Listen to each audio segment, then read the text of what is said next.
பக்தி கவசம் சேனல் நேர்களுக்கு அன்பான வணக்கம். நான் உங்கள் ஏஎல்பி மற்றும் பாரம்பரிய ஜோதிடர் மோனிகா ராஜ்கமல்.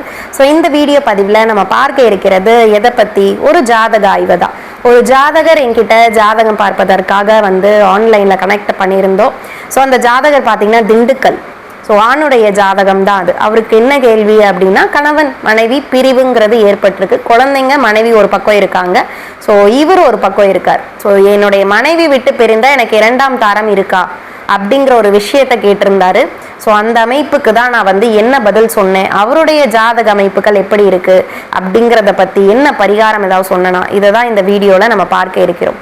ஸோ இருதார அமைப்புகள் இருக்கா இல்லையா அதையும் நீங்கள் இதிலையே பார்த்துக்கலாம். ஓகே, இந்த ஜாதகருடைய கிரக அமைப்பு முதல்ல பார்த்துடலாம். ஜாதகர் பார்த்தீங்கன்னா ஜென்ம லக்னம் அப்படிங்கிறது கடக லக்னத்தில் பிறந்திருக்காரு. அட்சய லக்னம் விருச்சிகம் போயிட்டு இருக்கு. ஸோ இந்த ஜாதகர் என்கிட்ட பார்க்க வரும்போது லக்ன புள்ளி அனுஷம் 1வது பாதம்ங்கிறது போயிட்டு இருந்தது. ஸோ மன அழுத்தம் அதிகமாகவே இருந்தது. இவருடைய கிரக அமைப்புகளை இப்போ பார்த்துடலாம். ஸோ மேஷ ராசியில் சந்திர பகவானும் குரு பகவானும். ஸோ அடுத்து கன்னியா ராசியில் சூரிய பகவான், செவ்வாய் பகவான், கேது பகவான். ஸோ துலா ராசியில் புதன் பகவான், சுக்கிர பகவான். விருச்சிக ராசியில் சனி பகவான், மீன ராசியில் ராகு பகவான். ஸோ இந்த ஜாதகருக்கு என்ன ஆகும், கம்யூனிகேஷன் நிறைய மிஸ் ஆகும். ஏஎல்பிக்கு 12ல் புதன் சார்ந்த அமைப்புகள் நமக்கு இருக்கு இல்லையா.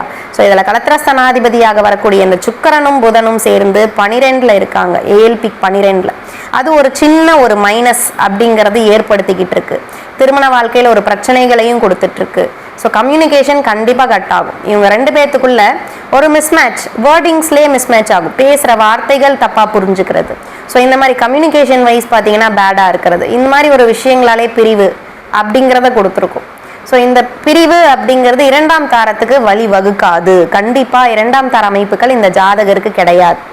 2ஆம் தாரம் அப்படின்னு பார்க்கும்போது 11ஆம் சார்ந்த விஷயங்கள் ஏஎல்பி லக்னத்துக்கு விரயஸ்தானத்தில் இருக்கு. அப்புறம் எப்படி இவருக்கு 2ஆம் தாரம் அப்படிங்கிறது நிகழும்? ஸோ 2ஆம் தார வாய்ப்புகள் முற்றிலும் இல்லை உங்களுடைய ஜாதகத்தில். ஸோ அதனால் இந்த ஜாதகருக்கு அடுத்த அனுஷ 2வது புள்ளி லக்ன புள்ளியாக போகும் பொழுது கண்டிப்பாக ஸோ மனைவியை மீட் பண்ணி பேசுங்க. கண்டிப்பாக அவங்க வருவாங்க. மீண்டும் இணையறதுக்கு உண்டான டைம் பீரியட் அது உண்டு அந்த நேரத்தில் அப்படின்றத சொன்னேன். அதுக்கு அடுத்து பேசி முடிச்சு மனைவி வந்த பிறகு கண்டிப்பாக மருமாங்கல்யம் என்ற பரிகாரத்தையும் சொல்லியிருந்தேன். மருமாங்கல்யம் அப்படின்னா மறுபடியும் மறுதாலி கட்டணும். சுப முகூர்த்த நாளில் பிரம்ம முகூர்த்த நேரத்தில் கோவிலில் வச்சு கணவன் கையால் மனைவியானவள் மறுதாலி வாங்கிக்கணும் கழுத்தில். ஸோ அதுதான் ஒரு முறை. ஸோ இந்த முறையான ஒரு பரிகாரத்தையும் செஞ்சுருங்க. ஸோ அடுத்தடுத்து திருமண வாழ்க்கையில் எதுவும் பெரிய லெவலில் பிரச்சனைகள் வராமல் உங்களை காப்பாற்றி கொண்டு வரும் அப்படிங்கிற ஒரு விஷயத்த சொல்லியிருந்தேன்.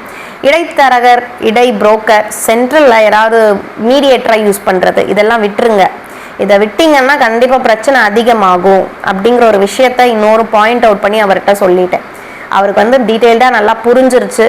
சரிம்மா, நீங்கள் சொன்ன மாதிரியே நான் அந்த டைம் பீரியட்லேயே போய் மனைவியிட்ட பேசி நான் கூட்டிகிட்டு வரேன் அப்படின்றத சொல்லிட்டு, கூட்டிகிட்டு வந்த பிறகு நீங்கள் பரிகாரம் கண்டிப்பாக செய்யணும் அப்படிங்கிறதையும் சொல்லிட்டு அவர் ரொம்ப திருப்தியாக வீட்டுக்கு கிளம்புனாரு. சரி அப்படின்ட்டு, இந்த வயதுக்கு மேலே எனக்கு இன்னொரு வாழ்க்கையா அப்படின்னு நினச்சேன், பரவாயில்ல நீங்கள் சொன்னது மனதுக்கு திருப்தியாக இருந்ததுமா அப்படிங்கிற மாதிரி சொல்லிட்டு அவர் கிளம்பிட்டாரு. ஆன்லைனில் காலை முடிச்சுக்கிட்டாரு.